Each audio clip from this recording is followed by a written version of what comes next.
Le fonctionnement de la police aux États-Unis... Quoi? Se faire arrêter pendant une vidéo? Tu rigoles. Je ne distingue pas bien la voiture. C'est un flic d'État? C'est peut-être un shérif du comté ou même un agent fédéral. On a déjà fait des vidéos sur le FBI. Attends, j'ai compris. Ça nous donne une excellente idée. Pourquoi y a-t-il autant de services de police différents? Tout le monde connaît la police. Peu importe où vous êtes ou où vous avez été, vous avez probablement déjà vu une présence policière.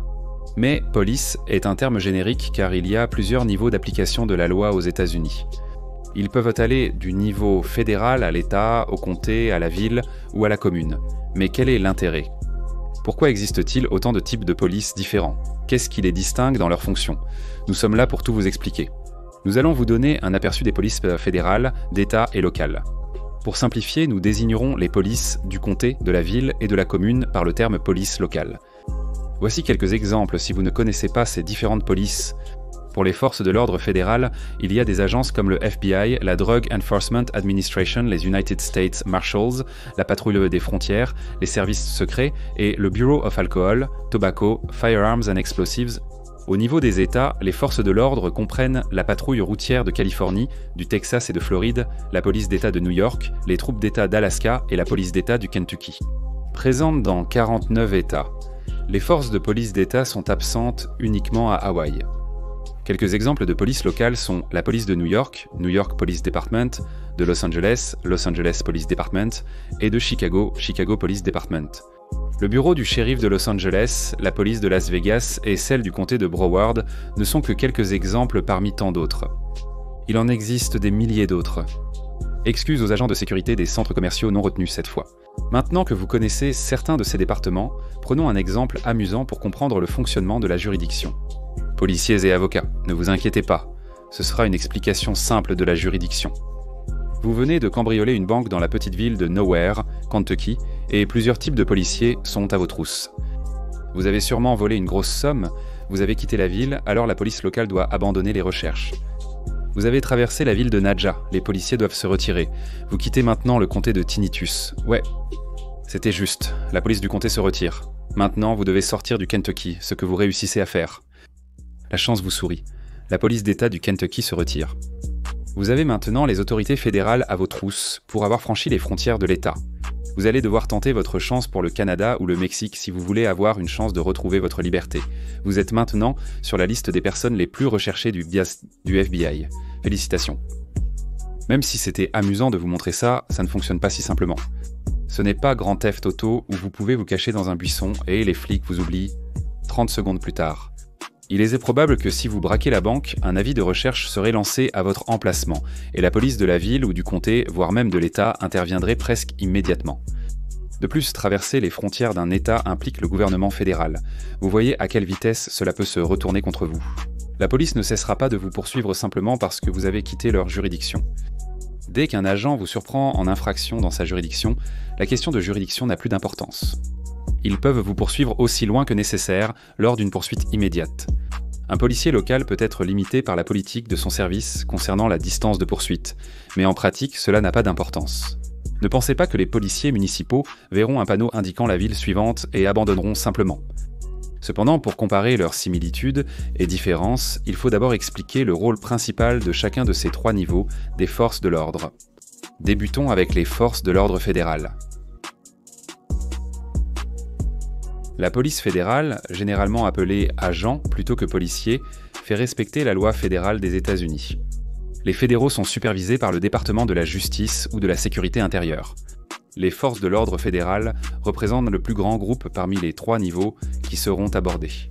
Les forces de l'ordre fédéral existent sous plusieurs formes, avec 65 agences fédérales et 27 bureaux d'inspecteurs généraux qui emploient du personnel à temps plein autorisé à procéder à des arrestations et à porter des armes à feu. Avec un effectif de cette taille, ils reçoivent également le plus de financement. Le budget combiné du ministère de la Justice et du département de la Sécurité intérieure pour l'exercice 2022 est d'environ 126,1 milliards de dollars. Comparons cela au budget de la plus grande agence d'État, la patrouille routière de Californie, qui est d'environ 2,9 milliards. C'est une énorme différence. Les agences fédérales appliquent la loi fédérale, pas celle de l'État. Un exemple de cela est la légalisation du cannabis. Même si la possession de cannabis peut être légale dans certains États, un agent fédéral peut toujours vous arrêter car elle reste illégale selon la loi fédérale. Il est donc possible de respecter la loi de votre État tout en enfreignant celle du gouvernement fédéral américain. Passons maintenant à la police d'État. Malgré l'usage du terme « police d'État », seulement 23 États désignent ainsi leurs services de police. Certains États utilisent dans des termes comme patrouille routière, patrouille d'État, patrouille des autoroutes d'État et soldats con d'État. Malgré leurs noms variés, les agences ont généralement les mêmes fonctions. Et pour compliquer un peu plus les choses, l'Alaska et l'Arkansas sont les seuls États à avoir à la fois une patrouille routière et une police d'État. Malgré leurs différents titres, tous les policiers d'État partagent une mission commune, faire respecter la loi de leur État. La police du Vermont ne s'intéresse pas à faire respecter la loi dans le Nebraska, et vice-versa. Par exemple, vous ne verrez pas un agent de la patrouille routière de Caroline du Sud se rendre au Colorado pour arrêter quelqu'un qui fume de la marijuana au Colorado, même si cela est illégal en Caroline du Sud. Ils n'ont simplement pas la compétence pour faire respecter cela. La police d'État s'occupe généralement du contrôle autoroutier et de la gestion du trafic. Cependant, ils interviennent et gèrent diverses situations et crimes, en particulier dans les zones rurales où les patrouilles de sortie de la police locale sont rares. C'est surtout vrai en Alaska, où la police d'État peut être la seule force de l'ordre sur des centaines, voire des milliers de kilomètres de rue. L'Alaska n'a pas de comté, mais des arrondissements. Pour finir sur une note amusante, sachez que la police d'État trouve ses origines chez les Texas Rangers, première force de police à l'échelle de l'État aux États-Unis d'Amérique. Passons maintenant à la police locale. Par local, nous entendons le comté, la ville ou la commune. La police du comté est généralement appelée le bureau du shérif. La police de la ville est généralement appelée police municipale. Et la police des petites villes est la plus petite du groupe, généralement dans les banlieues des grandes villes ou dans les communes qui peuvent se permettre d'avoir leur propre service de police. Chacun de ces services applique les lois des États-Unis, les lois de leur État respectif et leurs propres règlements, comme les lois du comté, de la ville et de la commune. Puisque nous parlons de la police locale, toutes les localités n'ont pas leur propre service de police. Certains comtés et zones n'ont pas leur propre force de police. Dans ces cas, la police d'État intervient. En l'absence de police municipale, la police du comté ou d'État peut intervenir. Donc là où il y a des lacunes, la police d'État et la police du comté, si c'est applicable, comblent ces lacunes. Ce n'est pas parce que les services de police locaux ont une juridiction plus petite que cela implique leur force ou leur taille. Le New York Police Department, qui ne peut faire appliquer les lois qu'à l'intérieur de la ville de New York, compte plus de 35 000 agents assermentés. C'est plus grand que l'ensemble des forces armées de plusieurs pays. Tout dépend vraiment de la taille et du budget de la ville, de la commune ou du comté. Par exemple, le Los Angeles Police Department dispose de sa propre équipe spécialisée du Special Weapons and Tactics. Mais n'oubliez pas que la ville de Los Angeles compte près de 4 millions d'habitants. Il est peu probable qu'une ville de 50 habitants ait une équipe Special Weapons and Tactics du même niveau que le Los Angeles Police Department, car premièrement, ce n'est pas nécessaire, et deuxièmement, 50 contribuables ne suffiraient pas à financer une telle équipe. Une petite ville rurale, isolée avec un seul policier, ne va pas former cet agent à tous les aspects du Special Weapons and Tactics, des stupéfiants, du travail de détective, des explosifs et de la criminalistique. Ce policier répondra aux besoins de sa communauté.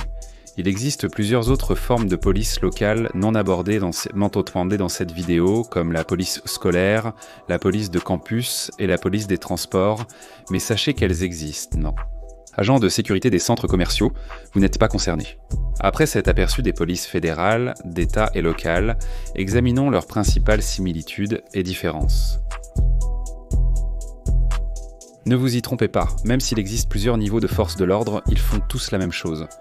Faire respecter les lois aux États-Unis pour maintenir l'ordre. Bien qu'un policier municipal n'ait pas la même juridiction qu'un agent fédéral, enfreindre une loi fédérale reste illégal. Dans leur ville, ils pourront probablement mieux l'appliquer, mais seront plus préoccupés par les infractions à la loi de l'État. Les agences fédérales d'application de la loi ont généralement leur propre spécialité pour s'attaquer à différents domaines de la criminalité, comme la Drug Enforcement Administration pour la drogue et le Bureau of Alcohol, Tobacco, Firearms and Explosives pour les armes à feu, tandis que la police d'État aura des départements dédiés pour lutter contre ces types de crimes. N'oubliez pas qu'il y a des chevauchements. Le FBI et la Drug Enforcement Administration peuvent procéder à des arrestations en dehors de leur spécialité, comme pour des armes à feu ou des crimes sans rapport avec la drogue. Chaque niveau des forces de l'ordre, du FBI à la police locale, possède sa propre unité d'intervention spéciale, comme l'équipe de sauvetage des otages ou l'équipe Special Weapons and Tactics. Des unités spécialisées sont conçues pour intervenir dans des situations à risque à presque tous les niveaux des forces de l'ordre. Passons au point suivant. Malgré leurs différences, il existe de nombreuses situations où tous les niveaux de la police collaborent. Des policiers municipaux, de comté et d'État peuvent être intégrés dans une task force fédérale comme la Joint Terrorism Task Force. La collaboration policière peut s'étendre au-delà des frontières, avec des coopérations entre polices d'État de différents États ou entre polices municipales de différentes villes. Il en va de même pour les policiers de comté et municipaux. Malgré cette cohésion, il existe des degrés de séparation. Les policiers de comté et municipaux peuvent collaborer, mais un policier de comté ne patrouillera pas en ville sans raison. En général, ils laissent l'application de la loi en ville aux policiers et municipaux et n'interviennent qu'en cas de circonstances particulières. Les policiers patrouillant généralement dans leur zone désignée. Il n'y a pas de normes communes d'entrée dans les forces de l'ordre partout. Chaque service a des exigences minimales pour leurs académies, variant selon l'emplacement. Certains demandent un diplôme d'études secondaires, d'autres un diplôme universitaire de 2 ans. Au niveau fédéral, ils examinent vos diplômes pour l'admission. Il existe également des restrictions d'âge plus détaillées comme que cela. De plus, la formation reçue variera selon votre spécialisation. La police des parcs et la police municipale recevront une formation adaptée à leurs défis géographiques respectifs, mais partageront une norme commune pour les armes à feu. Ils seront tous des agents de la paix chargés de faire respecter la loi avec des compétences et spécialités différentes. Alors qu'une académie de police peut durer 3 mois, une autre peut durer 6 mois. Au final, ils sont toujours formés pour faire ce qui doit être fait dans le domaine de l'application de la loi. Pour résumer, au niveau fédéral, les normes de procédure sont plus uniformes et prévisibles par rapport aux services d'État et locaux. Tu sais ce que tu obtiens et à quoi t'attendre dans une certaine mesure. C'est plus compliqué au niveau local. Une agence d'application de la loi d'un comté californien diffère de celle d'un comté du Massachusetts. Chaque service de police a ses nuances. Plus on regarde au niveau local, plus on trouve de différences. Il n'existe pas de solution unique. Cette vidéo visait à t'expliquer le fonctionnement de base de ces 3 niveaux d'application de la loi. Si cette vidéo vous a appris quelque chose, n'oubliez pas de liker et de vous abonner à notre chaîne. Merci d'avoir regardé. Veux-tu vraiment être ici? Un grand merci à tous nos membres, YouTube et à nos soutiens sur Patreon. Merci beaucoup à vous tous de faire un pas de plus pour soutenir notre chaîne. C'est vraiment très apprécié. Pour apparaître dans une vidéo de General Discharge, rejoignez notre programme de membres via le lien en description, le bouton « Rejoindre » près de « S'abonner » ou consulter notre Patreon. Voici Nick Nosé. Tous tes amis s'abonnent à General Discharge, et toi, tu n'as même pas envie d'être ici.